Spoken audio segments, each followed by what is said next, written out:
Hello, this is Mike, NoStressMike.com. I want to talk to you about beeswax. I'm making my own formulas now using beeswax as the base. And there's a lot of reasons why I chose beeswax. Anybody that knows anything about me knows I try to stay natural the best I can. And beeswax is very good. It's sanitary. I like using it as a base because it makes whatever it is I'm working on waterproof. So then it'll stay with you much longer. So one application, maybe 2 times a day, is plenty on most all of my different formulas. Beeswax itself, it puts a coating, and this coating, one thing I've noticed is it's kind of warm, naturally warm. And what it does is with this beeswax coating, it keeps your body heat inside. So like that, it gives you a little bit of warmth, and it opens the pores, and it makes it easier for the whatever it is that you have mixed in it will be absorbed into the body much easier. So that's another reason why I like using beeswax. Beeswax can be put on joints. It can be put on most any part of the body, depending on what it is that you have in it. Even when on the hairy portions of your body, it doesn't affect it any. You can still do it on that. I say joints, muscle tissue, just plain excess fat, all this type of stuff. It'll stay on most any part of the body that you put it on. What I normally use is beeswax as the base. It'll run about 20 to maybe 30% of the formula is in beeswax. The majority is an oil-based type ingredient. It'll be anything like the most common one that I use is olive oil, virgin olive oil, and then I'll use almond oil. But there's many others that you can use. These are the ones that I have access to where I'm at, so those are the ones that I've been using most of. And remember, as the oil base, mixing it with the wax, that's what's going to kind of hold it all together and keep it from separating. One of the hardest parts is water-based ingredients that are mixed in with it. And I have a problem with those, so what I end up having to do is I use like a whip on a mixer to whip it up. And that's why all of my formulas are all mixed or whipped. They're all whipped together. That's why. It's not because of volume-wise, because it doesn't really multiply. You know, like whipped cream, you whip it up, you got a lot. Well, it doesn't really do that much, but you have to let it kind of cool down some when you start whipping it, and then you add the water-based materials to it. The water-based materials is normally like vitamin C, borax, and Epsom salt are the main ones that I use.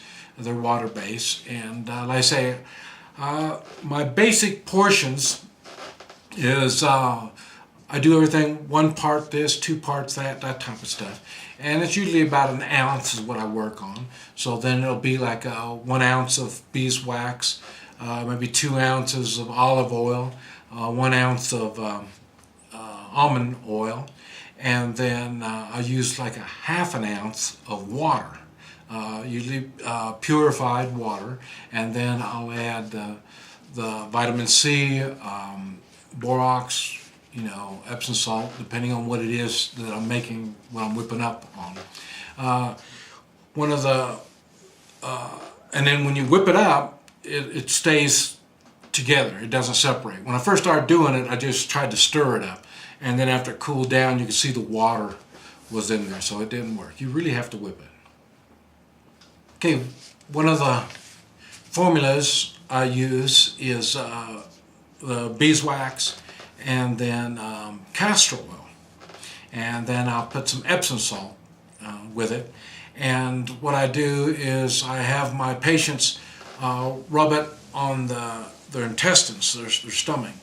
And what that does is like a castor oil pack. They're really good, but they're kind of messy. And what it is, you take some materials, usually some flannel, something like that, maybe 3 or 4 layers of it, and then you soak it in olive oil, and then you put it on, and you wrap yourself with cellophane, and then it holds it on there, and it works really good. But it's kind of messy, and it's, it's kind of inconvenient. And what I've done is used it with the beeswax and the Epsom salt and the castor oil, usually 1 part beeswax and 3 or 4 parts olive oil, and then, like I say, usually about a half an ounce of water and another half an ounce of Epsom salt, and then I'll whip it all together, and then when you'll put it on the stomach or the liver. A lot of times I have people that have a fatty liver, or the liver's swollen. Anything that's swollen, especially organs, it works really good. You just wipe it on, and then it'll do its thing. And what's good, seeing it's natural and the way it's set up, there's no negative side effects. It's either going to work or it won't. It's no big deal. And when you're rubbing it on, as you're rubbing it, just that itself helps stimulate and helps circulate. And because of circulation of the blood, good clean blood, and that's what does the healing. So you're circulating, making the blood circulate when you're rubbing it on, but you rub it on, and as you rub it on, it stays on. And then it just continually does its job. It goes into your pores of your skin, on into the organs, and it'll, like I say, bring down the swelling. Breaks, and using olive oil and Epsom salt.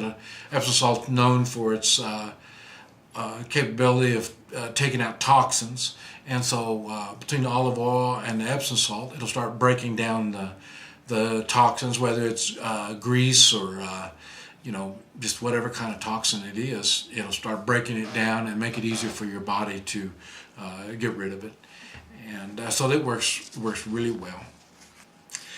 Okay, the types I've been making, I say the one with the castor oil in it is, I use it for organ distress, because when I find, that's why they call me NoStressMike.com, I'm able to find stressful parts of your body, and when I use this for the organs that are messed up.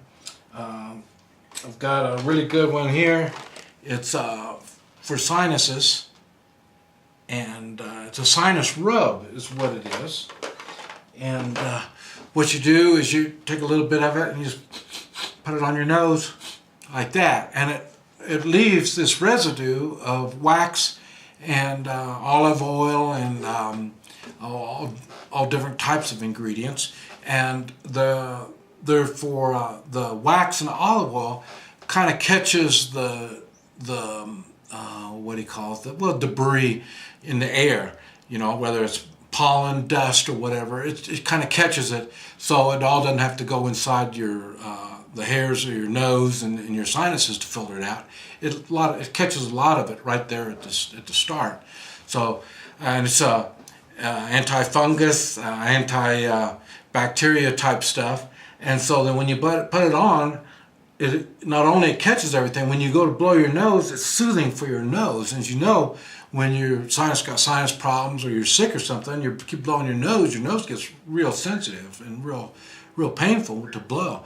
But by putting this on, that makes it a lot easier. Okay, and then got another one for inflammation, and that'll be sort of like a sprained ankle or arthritis and this type of stuff. Same thing. It's with the beeswax base. It lasts. It stays on, and it'll penetrate. And like most of them, it's just a couple times a day you apply it.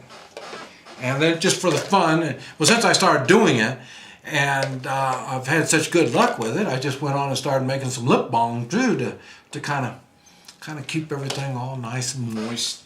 And then another one that I'm not sure yet, I just started trying it, and that's for thyroids. I'm able to when I do my Hoi Chi treatment, I check the thyroid, so I can check when the thyroid is not running 100%. And on the Hoi Chi, the work that I do, it locates organs that aren't running 100%. So sometimes it takes a little bit extra. And the same thing with the thyroid. This right there mixture's got a lot of iodine in it, so then when you rub it on, you're putting the iodine in on your thyroid. Because a lot of times it's just an iodine shortage is all it is, especially when you can catch it early enough.